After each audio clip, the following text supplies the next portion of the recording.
we go. These are water damage down there and 20 years old. So most people just throw them away. What else are you gonna do? Well, I'm here to show you what else we're gonna do. Because brand new ones are basically identical. So remove the rotten part and replace it with new. And let's see what happens. And change the countertop and put a new sink in. Let's see what this old stuff looks like fixed up and see the price difference. Turn off the water. That's the shut off for the dishwasher. That's the hot. That's the cold. And if you have access to the main shut off water for the house, let's do that too, just to be safe. So there's a hot water tank, there's the furnace, and here's the shut off. There's the one, there's two. This one here, when you shut it off, it still leaks. So I added a second one there rather than trying to shut off the water outside on the street. Just made more sense. It leaked out a little bit while I was doing it, but smarter thing to do. Okay, now the water's shut off. You want to take it apart on this side of the shut off. So hold on to that. You can use crescent wrenches, whatever. Let's make it the right size first. Dunk. Very easy.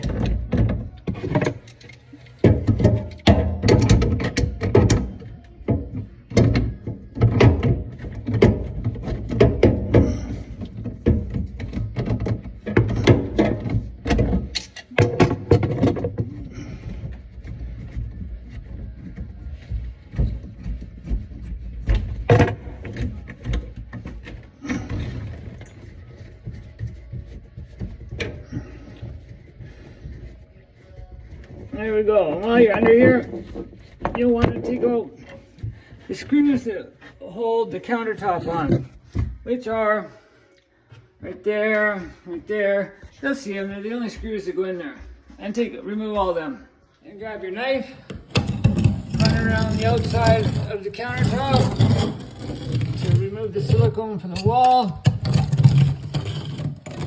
Dunk. And make sure it's loose. Yeah, I think the only thing holding it in now is the sink. So, this fitting here, this fitting here, these screws here, hold the sink in. Let's get that done. Get all these hooks off. There might be a couple of these right up there, holding the taps on that go through the countertop too. That's backwards. There we go. Right there. Okay, get those off. Once these are off and you've dripped all the water in your face, the sink should be ready to lift off. This part comes off. You might have to fish this out a little bit. And then the sink comes off. Take one of these hoses off first. They don't fit through the little tiny hole. So, yeah, that's why I paused it. Yell and scream and swear. I don't like to do that on my channel too much. I had to get the fucking thing off. And then look at all this nasty, beautiful stuff. And the sink. Okay, some more swearing coming up. Nope, it should be off. I need two hands. A little bit of shimmy sham, a little bit of swearing, and it's off. See what happens is these get wet and they swell up, and then the hole gets a little tighter and smaller, and shut up. And there's the sink off. Next, clean up all this mess and take the countertop off. It should be all loose now. Oopsie poopsie. Yeah, she's loose. And then we'll get to repairing it. When you take your time, you can get this off without breaking it, because they're usually fairly weak right there and there. So just I mean, nobody might want this, but I like to repurpose stuff. So there we go, it's off. Cut the drain, cut the pressure lines.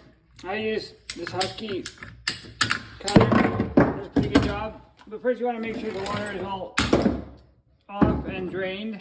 I went downstairs and drained it all out. So that's cut, all the screws are out. And then just shimmy sham it sideways and get it out. Grab yourself a nice 12-in-1, 5-in-1, or whatever tool. Go around the edge and pry it loose. You're counting on two things. One, the guy who put it together didn't use a whole bunch of glue and he did a shitty job. Two, that it comes apart. And these even have dowels in them. Now these dowels should make it stronger. Look at that. I managed to pull these out. No problem. And then I've got this side off.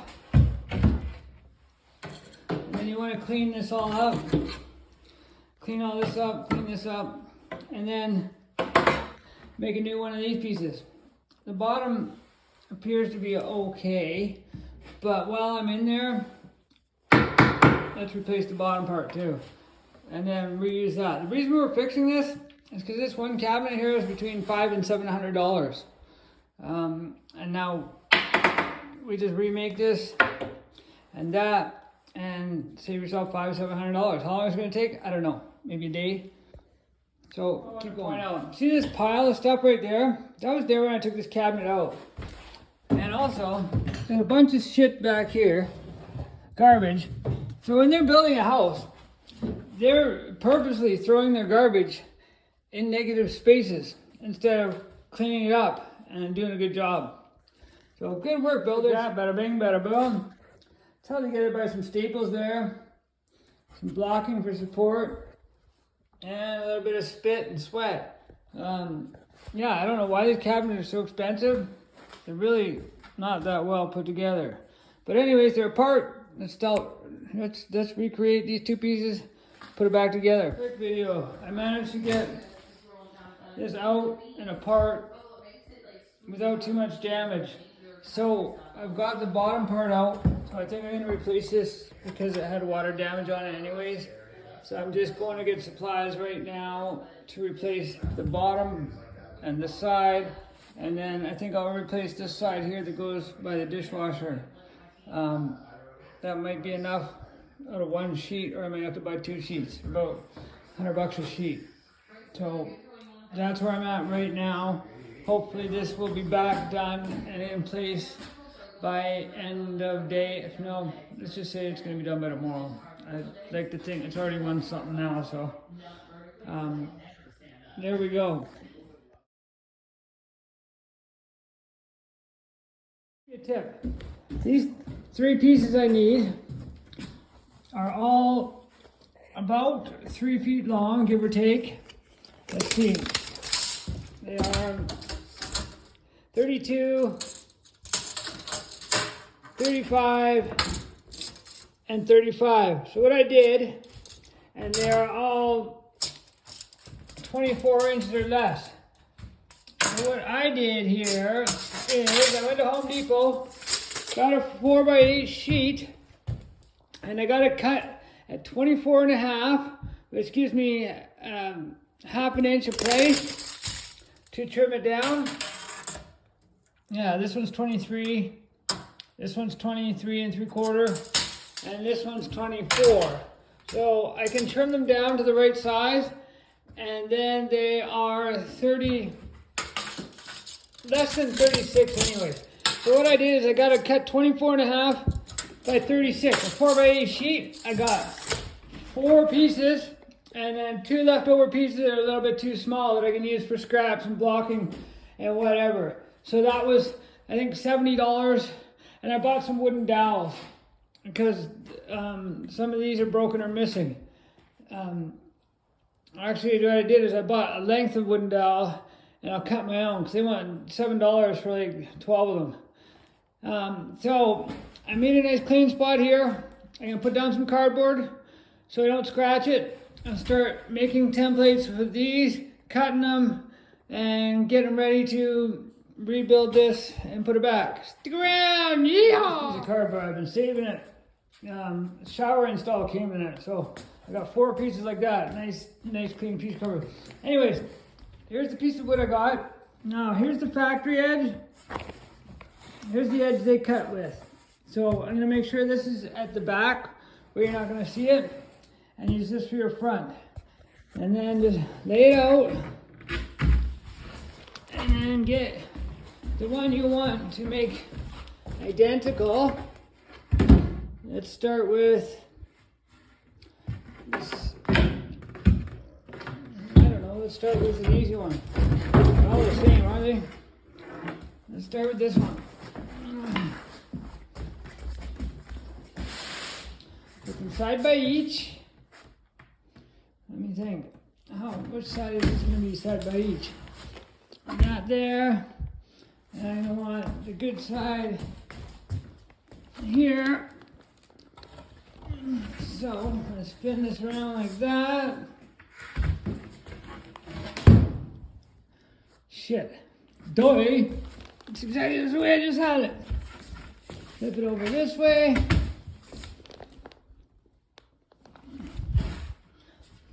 Each edge is about the same. There's no edges, there's no chips on it. God dang it. So that's my best edge there.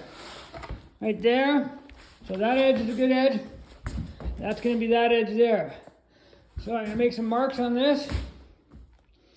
And any cuts I make will be on the back side or on the bottom. I'll leave the top and this front nice. And then I'll put some tape on my drill bit and drill pilot holes for these dowel pins. And then these are for the hinges. I won't put those in yet. And then I'll run this through the table saw to put a dado there for this there.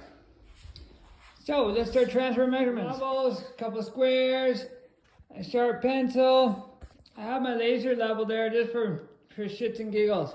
I'm gonna start marking this table saw go. This isn't anything fancy.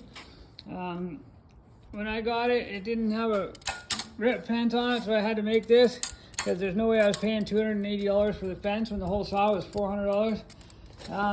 When you measure, I always measure on the front side of the blade, on the farthest tooth to the right, and then the back side. And once you get both those the same, fire it up. It doesn't hurt to get out square and make sure that it's square. Even though it says 0 there, sometimes stuff can get out of whack, especially if you're throwing this thing in the back of a truck and moving it around all the time. But this one is not too bad. The dado cut there, and I use this for a depth gauge to set the saw blade. Because I just took my stick and you get it? Yeah, okay. Sorry. Because I don't have a dado blade actually per se, I just set it up here. So what I'm going to do is take one cut there, then I'm going to move it over 1/8 of an inch and rip it through again, then move it over 1/8 of an inch and rip it through again and move it over again until I get to that line. And then that will give me the width of the dado. And then I'm going to do a test pass on this first and double check it.